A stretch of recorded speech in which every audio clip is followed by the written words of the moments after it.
Hello everyone, and welcome to another episode of Dogman Sasquatch Oklahoma Encounters. My name is Lance Hightower. I'll be the host at first here, but later I'm joined by my brother Lane when we start interviewing Roger from North Carolina, who's been having a lot of interesting, bizarre occurrences on his property. Before we get going here, I want to start off by saying, Deborah Tansey, you are the second recipient of our gift that we have, our giveaway, our summer giveaway. We have yet to hear from you, Deborah, so please let us know. Give us a call on the toll-free number, and we'll send out your gift ASAP. Again, that's Deborah Tansey, Tansey. Congratulations. To recognize the subbers here, we have Robert Anzulda, Texas Kidzuk, Richard Pajogan, M.R. Moran 0077, Chris Teigner, Jeff Pendleton 0627 The Cavy, Nick Millard, Red Spartan Red, Mike Blair, Dan, Michael Mosquera, Joe Buzz 4, Richard Moore, and Bayou Sweetwaters. Thank you guys so much. We sincerely appreciate you subbing in all over the world, and we thank you for sharing as well. Without you, we would not have a show, so we want to appreciate you and recognize you. So, to get started here, the very beginning of this, we had, first of all, Roger, who called in to our toll-free number. He heard the show. He has been on a previous show with Vic Cundiff, which is an outstanding show, and I can't recall which episode, but he was on there. But Roger has some more things that's happened to him in the meantime to fill in some of the, he's had some additional accounts rather, as well as filling in some of the blanks and some details of some of the previous show he did with Vic. Again, he's out of North Carolina. He's a truck driver. The very beginning of our episode is just a little sketchy, so bear with me. It cleans up, and then you're able to hear Roger really well. And, of course, Lane is with me interviewing Roger as well. So we want to have you enjoy this episode and be informed and stay safe out there. And if you have had any bizarre encounter or eyewitness, either yourself, a family member, a coworker, or a friend, we want to let you know you're not alone out there, and you can call us anytime on our toll-free number. That's 1-866-306-8085 anytime, and you don't have to give your real name if you want. If you do, you just let us know if you want to be on the air, or you could let us know in private. It doesn't matter. We just want to know what happened, where it happened, and how it happened. So sit back, listen to Roger tell of these encounters that's occurring to him, his wife, and his neighbors. Yeah, I was on that show, Vic Cundiff. I was on there back in May of last year, and let me tell you what, let me start from the beginning. Okay. I never did used to believe in Bigfoot. I thought my take on it was, they got so much technology now, surely if it's out there, they would found it. But as of 2014, I'm a truck driver. I drive a track trailer. I run local. I got off work early one day, and I come in to work on the dog chain. And I went across the street and bought a sledgehammer off my neighbor. And it rained for 2 days and nights. And I walked back up in the yard right there where my wife parks right there all the time. It's wore the grass out. There was these 3 humongous footprints.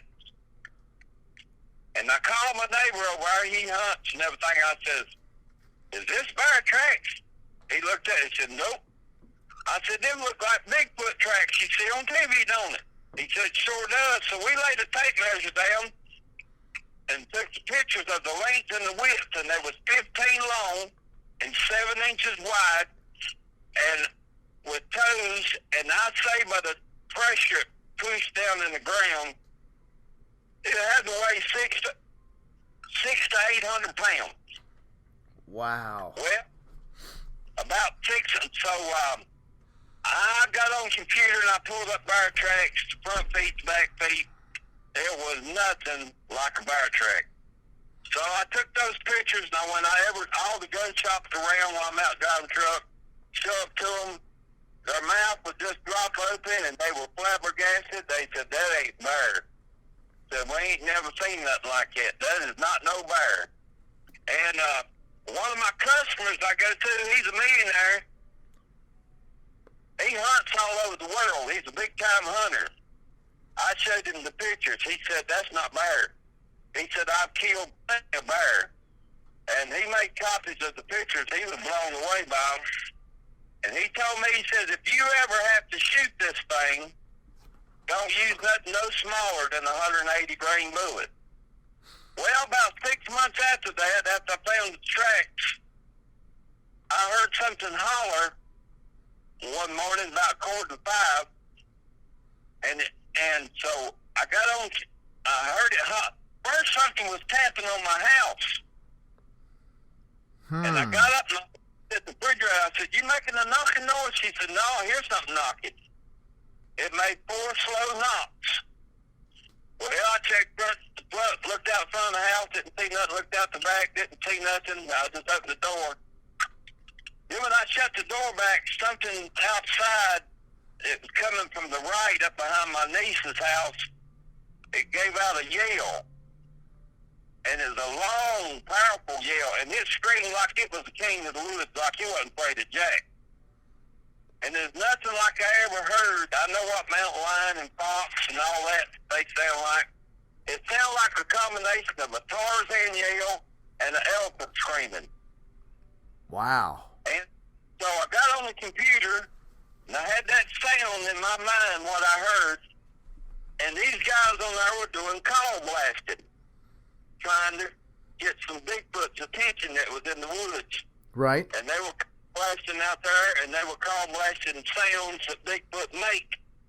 And one of the call blast sounds they did was exactly what I heard at my house. Really?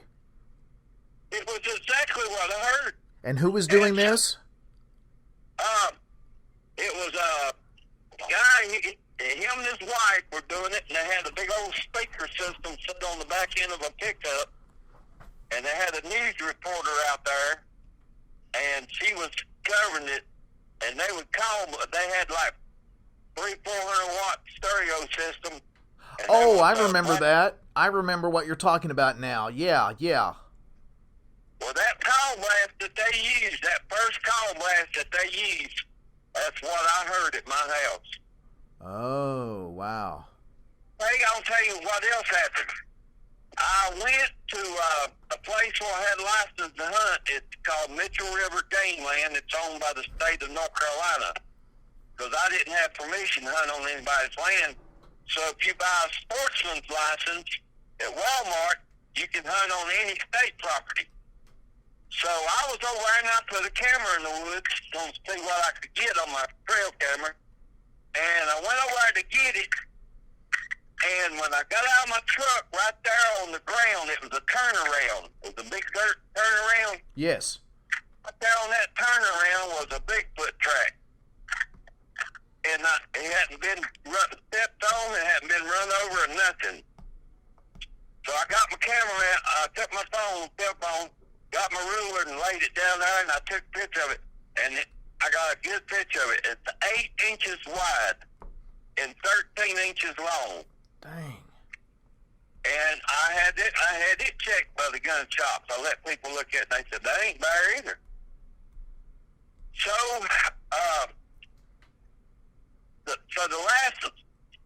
the last thing that started happening was, well, when I found those tracks and everything, I found a website called Virginia Sasquatch, owned by Billy Willard. And so I called that number and left a message. He called me back on Saturday morning. He said, did you take pictures of those tracks? I said, I sure did. He said, send them this phone. And I did, and it wasn't 5 minutes. He called me back. He said, you know, my wife had run over them tracks were SUVs, and they were still good. He said, to be run over them tracks is good. And he said, I'm sending somebody down there.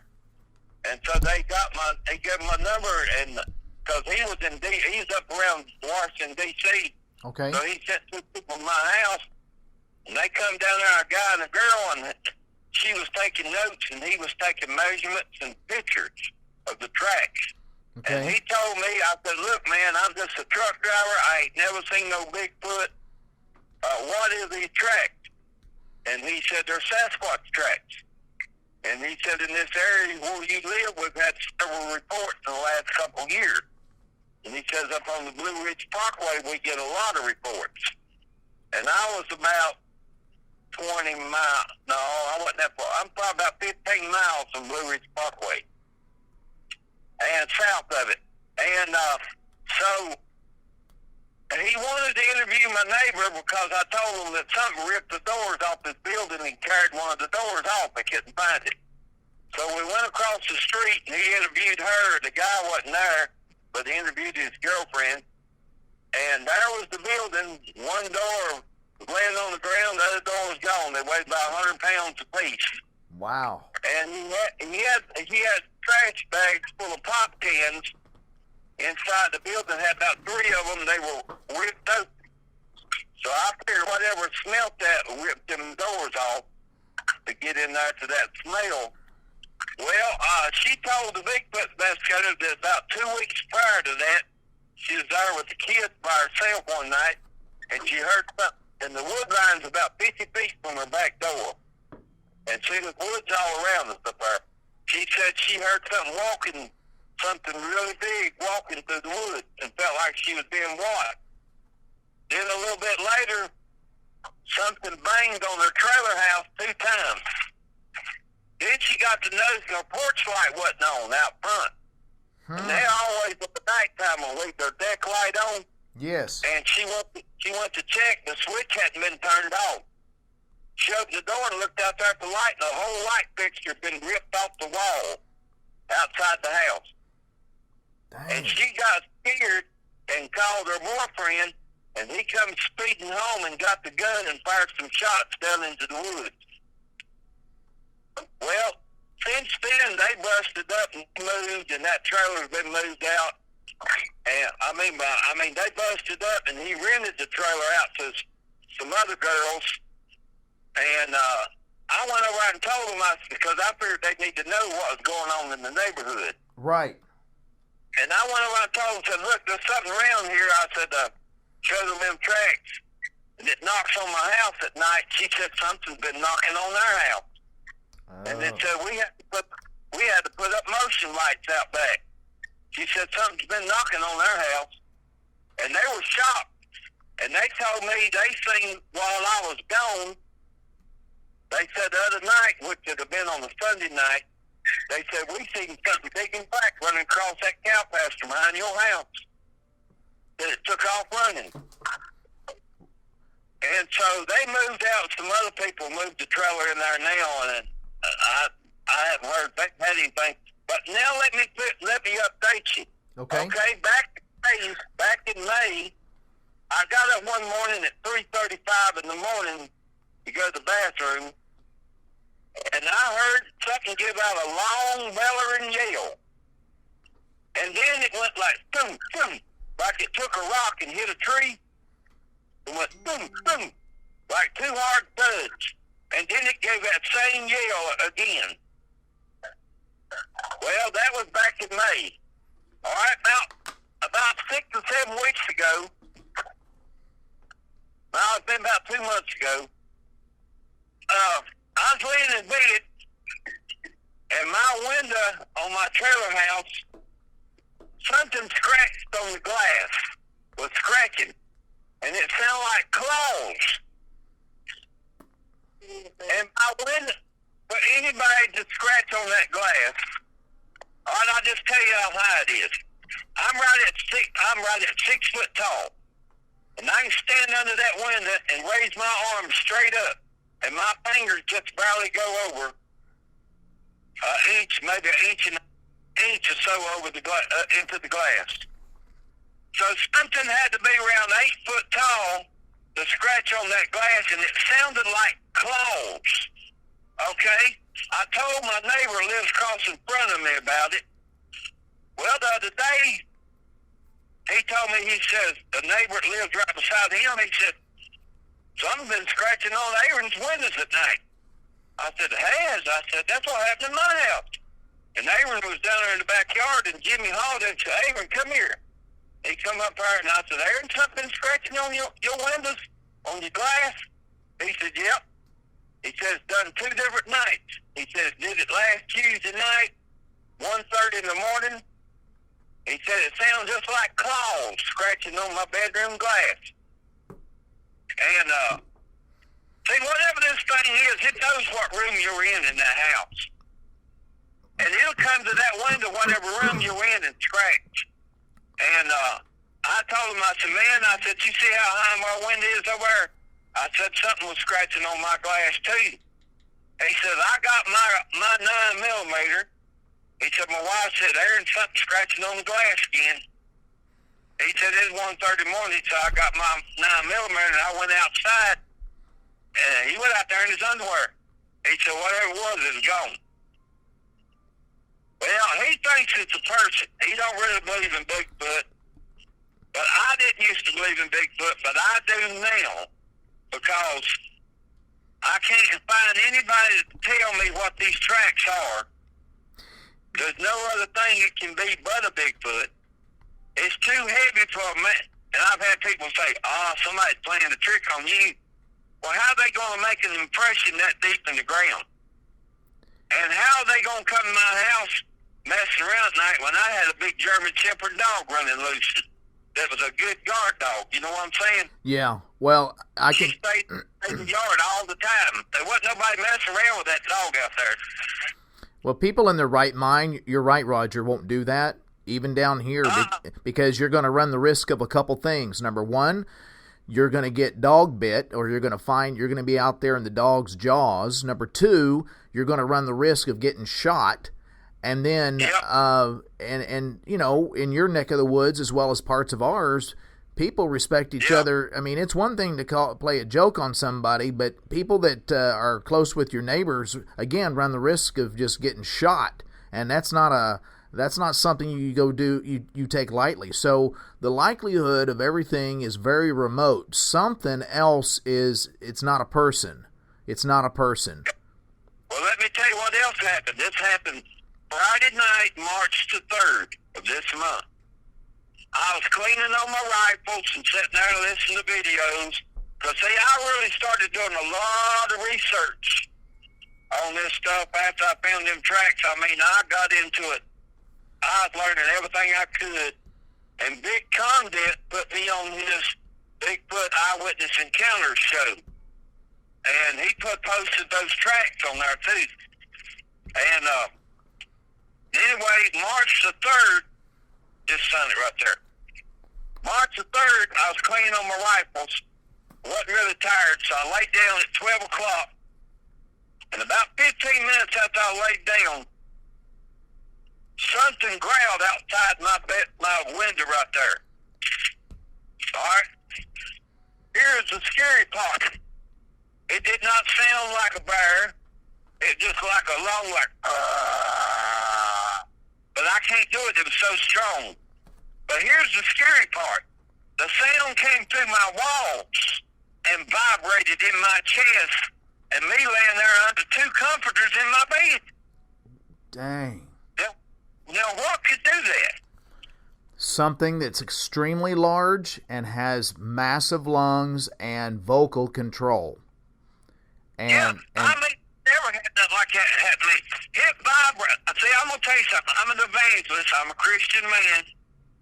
I ain't stretching the truth or nothing like that. I'm just telling you like it is. And I'll tell you what I did after that. All right, I've got a 7-mag Ruger. I've got a 270 Ruger. I've got a 444 Marlin, and I've got a 30-30 Marlin. I thought to myself, it's pitch dark outside. I can't just grab a rifle and go out into the darkness and shoot something I can't see. So after that thing did that at my house, it freaked me out. So I went and I bought me a high-powered flashlight that I could mount like a scope. And it ain't about 6.5 inches long, and it's 600 power, and works on lithium batteries. So I put a see-through mount where I could see under that flashlight just like a scope. Gotcha. It didn't take one to hold it. And I mounted that thing, and then when I cut it on, click the button at the back, it lights the whole top of my barrel up, and I can see my iron sights. Plus, it lights my whole backyard up, and I can see whatever I'm shooting. Gotcha. And so I got that thing ready. And I put it on that 444, and I'll be shooting 265 grain super horn. I'm waiting, so when that thing comes calling again, so I'm a really, really good shot. I don't deer hunt, because I just wouldn't kill a deer unless I was going to eat it.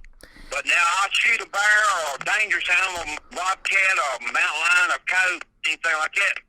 But I target shoot a lot. I'm a real good shot. And I tell you what,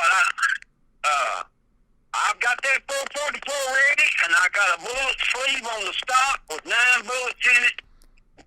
And when that thing comes to calling again, I'm going out there and going to deal with it. And, all right, now let me tell you something else. I know this old boy. I was in the store, and we just I didn't know him, but we just got to talking. And I had them Bigfoot tracks with me, and I said, I'll show you something. And I showed that to him, and when I showed him that, he opened up and told me something. He said, I bet you them tracks right there are from the thing that I seen.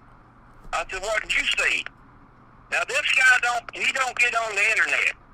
He don't know nothing about Bigfoot. He don't know nothing about Dogman. He don't research it. He don't surf the way up, but he don't do none of that. But he told me, he said, I growed up, I hunt and trapped and fished all over these mountains. And he says, I believe them tracks you got right there is from the thing that I seen. I said, well, what did you see? He said, well, I used to be married to this real good-looking woman, and I own my own tractor trailer, and me and her went on trips together. She drove too. He said, we was coming back into Mount Airy. That's where I live, Mount Airy. We was coming down the Interstate 74, and he said it was 3 o'clock in the morning. It was raining, and he said, my wife was driving, and he's sitting in the passenger seat. And he said, all of a sudden, they seen something on the side of the road standing that looked like a naked man. He said, what in the world is somebody doing out here naked? 3 o'clock in the morning, and he said he could see us. It had a private part like a man swinging on it. And then when they got closer up to it, it wasn't a man. And from what he described to me what that thing looked like, and then from what I've learned on the computer, it was a Dogman. He said the thing was like looking at the devil. He said they looked it right in the face. They said they thought it was going to step out in front of them. He said it had a long tail like a wolf. Like, like a bushy tail. Yeah. And he said it had... Hey, Roger, can you hear me? This is Lane. Yeah, I can hear you. I'm in Norman, Oklahoma, right? That's where I live, and obviously we're on a three-way. I've got a question for you. Doing a lot of research on my side of it, here in Norman, Oklahoma. I've read where Northern and South Carolina have a lot of not only Bigfoot, but Dogman-type sightings. So what do you think about that Dogman-type creature? Have you seen anything around in your area or heard any place that has had an eyewitness account of a Dogman-type creature?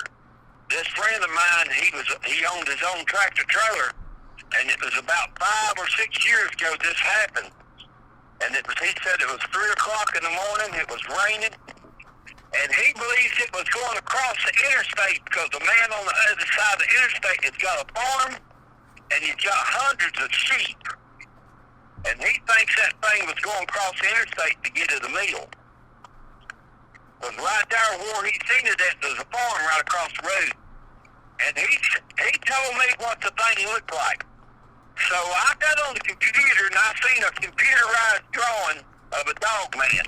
And I took a picture of my phone and I texted it to his phone and I asked him, I said, then I called him up, I said, is this what you seen that night?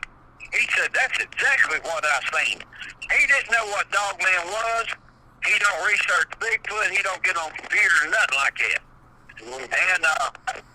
And he's had his daughter, him and his wife had split up. He had his daughter send that picture to California.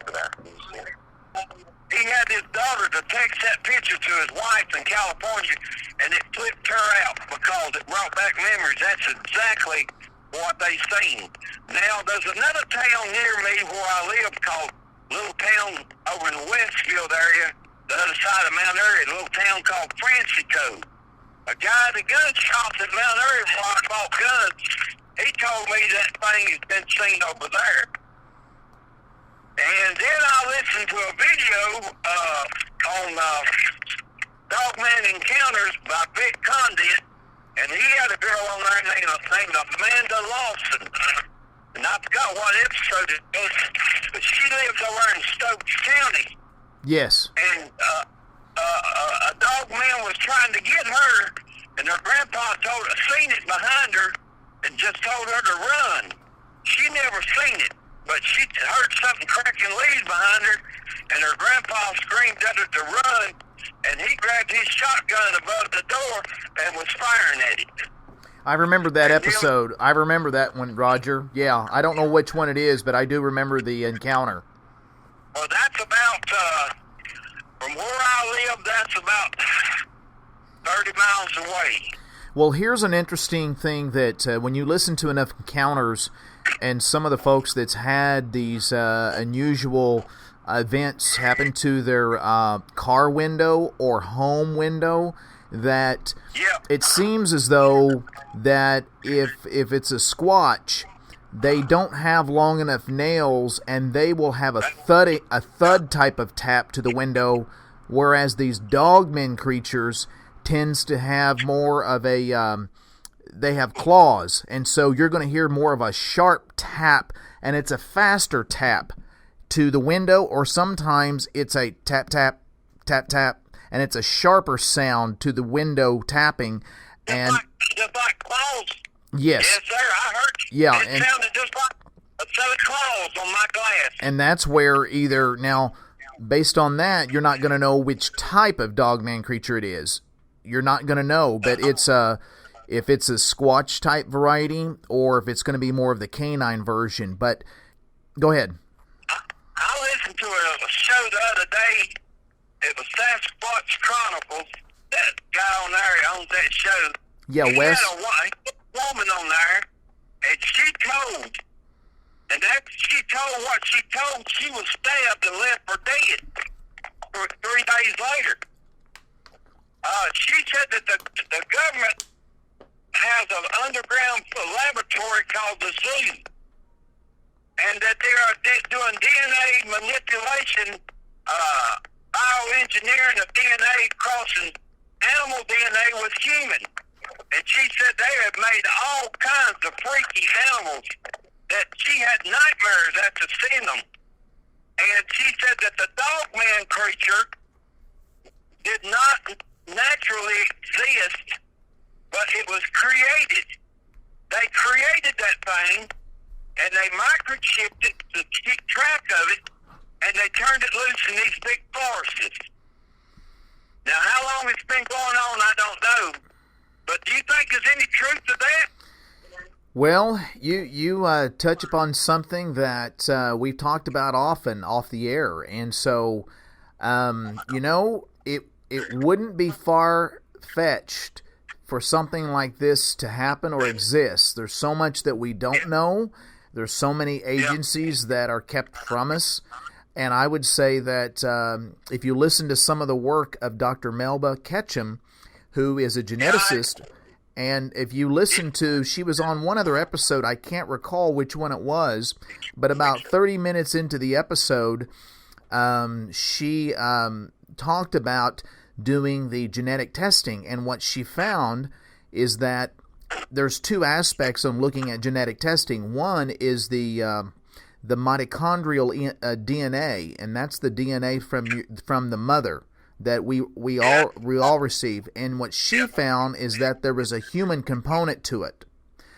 She did not disclose what the other component was. I don't know if she was reserving that for release later. I don't know, but She was very, very adamant with her research and other types of laboratories that she did not disclose what the DNA sample was, and the other laboratories, about 10 of them, she said, received the same results as her laboratory did, and she did not discuss it. So if you look at it from a very factual DNA aspect of it, that it's just, it can't lie. It is what it is. The testing is testing. That if that's so, then there's something going on or has been going on. And she basically didn't allude to it. She just said for a fact there is some contamination. There is some intentional synthetic combining that's not normal or natural in nature. And so with that being said, who knows what's going behind the scenes in a lab, at an agency, in a building, in another country that's supported by us. I mean, it can go really wild and rampant on the possibilities. So I don't think it's far-fetched. I mean, if you have a geneticist that's reputable as she is talking about something that shouldn't exist in nature, nature cannot combine certain DNA strands. Well, there's only one way you can combine it, is in a laboratory in a petri dish. That's exactly right. That's the way they do it. Let me ask you a question. Like I was telling the other guy a minute ago, I didn't used to believe in Bigfoot, but after all this happened, I mean, these pictures don't lie. These tracks I got, man, they are awesome. Can you send? I can. Yeah, would you send it to my personal cell phone? Hold on just a second. Let me get up here. Just stop. I'm a drive. Yeah. Drive track truck. Hold on, I'll write your number down. Yes, sir. Take your time. If I shoot one of them things, will they put me in jail?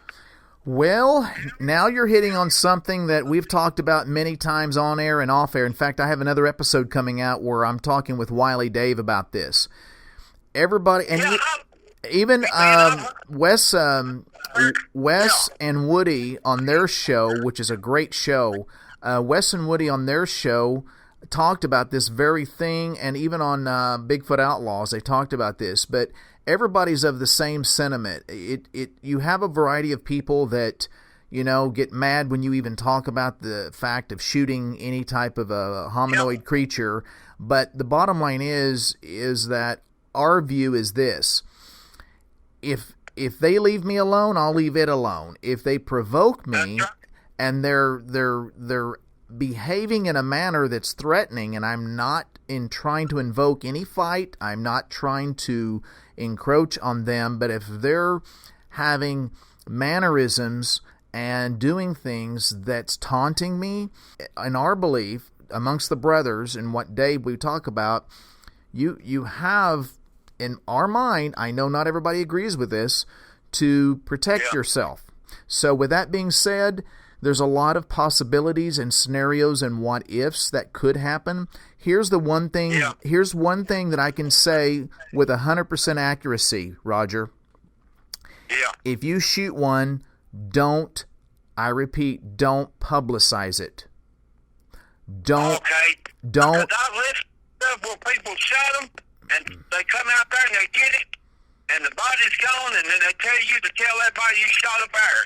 Yes. I've heard that from different reports. So here's what I would do. If that comes down to that, don't put it on Facebook. Don't put it on your personal a website if you have. I wouldn't, because here's the deal.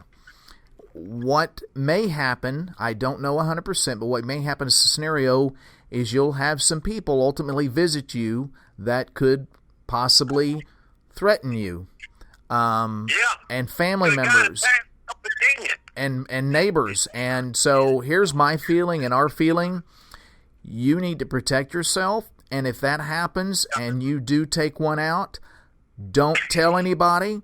Keep it quiet. Do what you need to do, and just take it to the grave. Yeah. A guy in Tazewell, Virginia, he was hunting, and he shot, there was a male and a female, and he shot the female, and he had guys come to his house, and they threatened him And he didn't tell nobody for about 12 years. If that He told his dad- if that happens, I've heard that one. I heard that one too.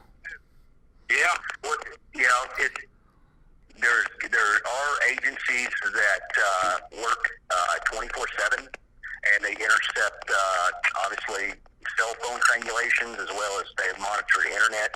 But the number one is when somebody takes one of these creatures out, regardless if it's a Bigfoot or a Dogman type creature.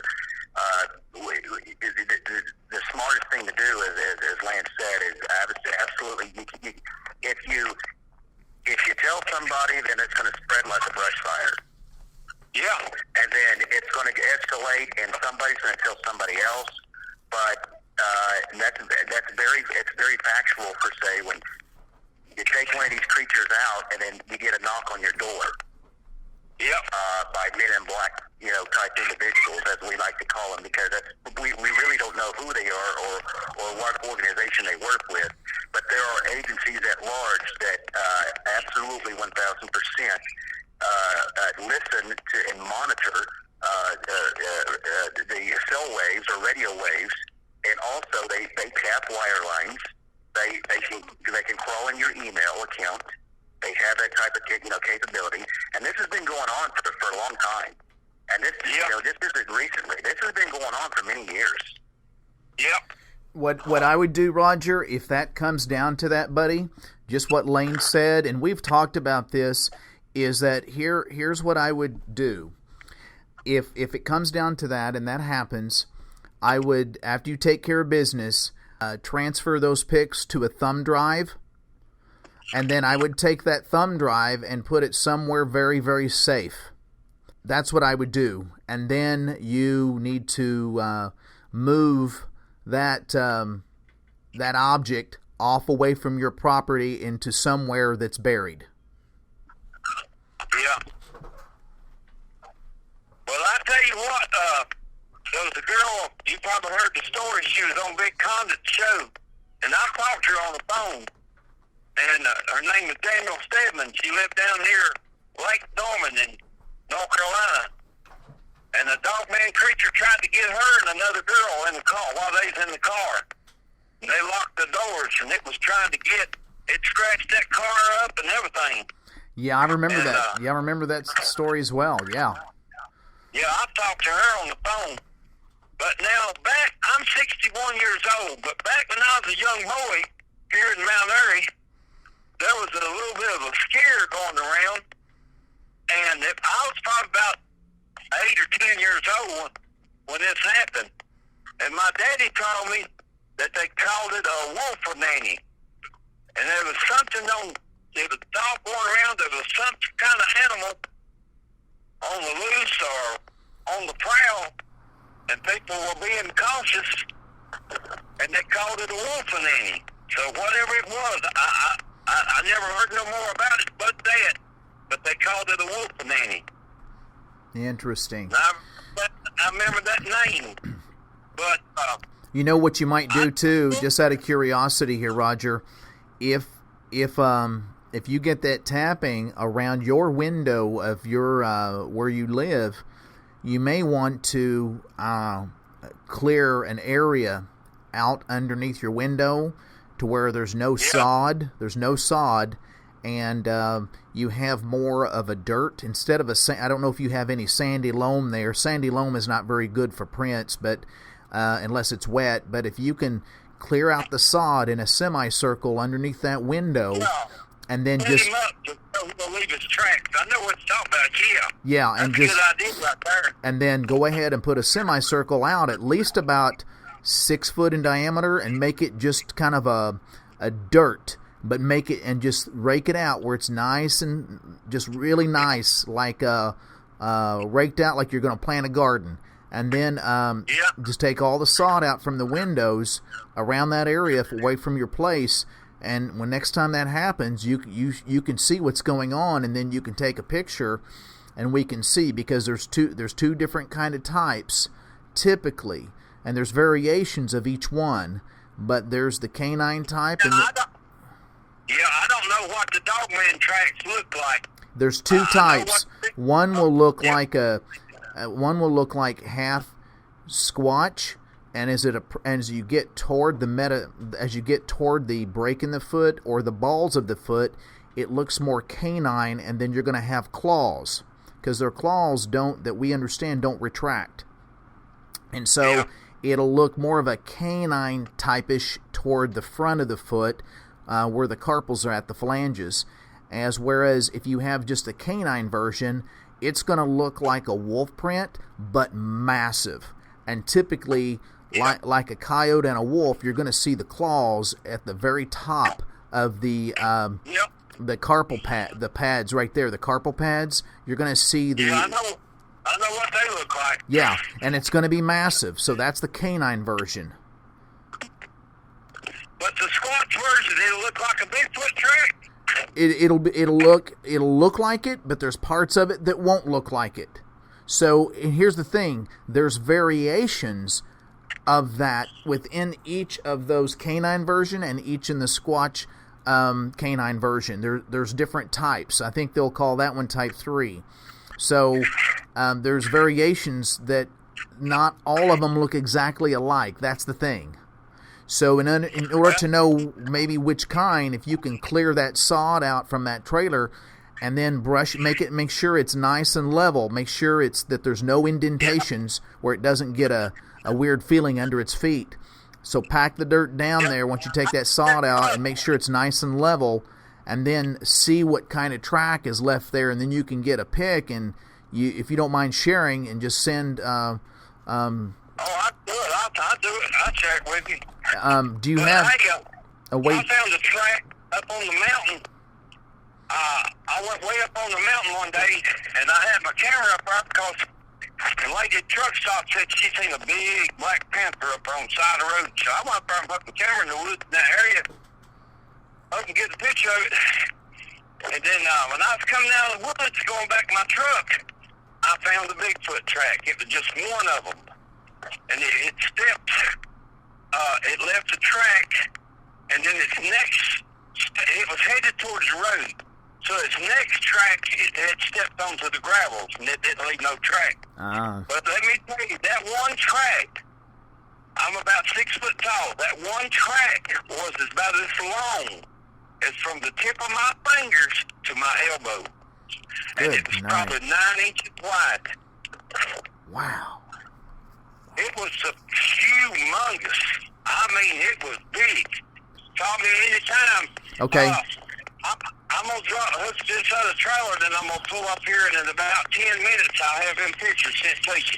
All right, sir. When you get them, let me know sometime today or when you can what's your opinion on them, because I sent them to this one guy. He lives down on the coast of North Carolina. He's with the BFRO. Yes, sir. And he called me up. His name Larry Sidwell.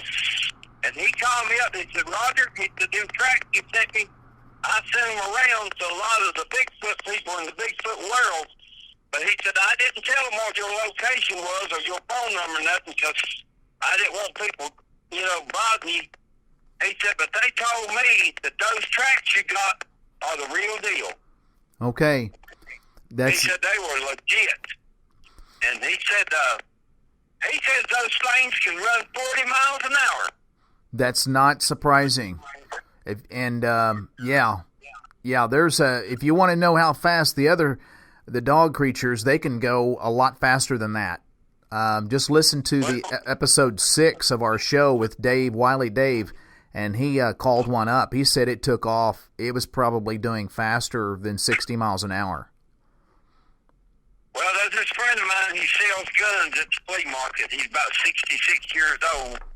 They were over there. See, we live in the foot of the mountains. And he told me, he said, they seen something out there take off. And it was like the color of a deer. And he said, and it was big. He said, I bet that thing was running 50 miles an hour. He said it runs fast. You couldn't tell what it was. Yeah. And they found the dog, his friend's dog, had been his head sliced about plumb off. Yeah, I'm I'm learning everything I can about this stuff, and see, like I said, I didn't used to believe in nothing like this, but these tracks pushed me over the edge. Oh, yeah. Because I was finding tracks here and there. I found them in four different locations. I found tracks. I'll send you these pictures, and y'all let me know today what you think of them. Okay, yeah, I appreciate it.